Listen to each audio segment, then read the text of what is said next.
ఈరోజు మా ఇంట్లో లంచ్ ఏంటో చూద్దాం రండి.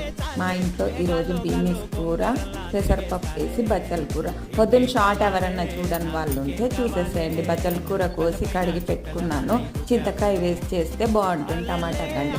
కానీ నిజంగానే సూపర్గా ఉంది పప్పు కానీ కూర కానీ. కూర కూడా తరిగేటప్పుడు చాలా లావుగా ఉంది అని అనుకున్నా కానీ కూర ఇలా చేస్తే మటుకు చాలా చాలా బాగుంది. నిజంగా చెప్తున్నాను. రేపు ఫుల్ లెంత్ బ్లాగ్ తోటి మేము ముందుకు వస్తాను. ఈరోజు కూడా 4 o'clockకి వీడియో అప్లోడ్ చేశాను. ఎవరైనా చూడాలనుకునే వాళ్ళు చూడండి. షార్ట్ వీడియోలో అయితే ఎక్కువసేపు చెప్పలేను కదా. ఇంకా పప్పులోకి అయితే బుడమరుగులు కానీ చల్లమిరపకాయలు కానీ ఉంటే బాగుంటుంది. ఇలా తిరగమూత వేసి మా లంచ్ అయితే కంప్లీట్ అయిపోయింది. మినప్పప్పు లావుగా ఉందని చెప్పి కూరలోకి జల్లించి వేశాను. ఇంకా ఆ దొడ్డుగా ఉన్నది మళ్ళీ పట్టుకోవాలి. అన్నం తినే ముందు వాటర్ తాగడం అలవాటే కదా, అందుకని వాటర్ తాగి మా లంచ్ అయితే కంప్లీట్ అయింది. మరి మీరేం తిన్నారో కూడా కామెంట్ చేయండి. బాయ్.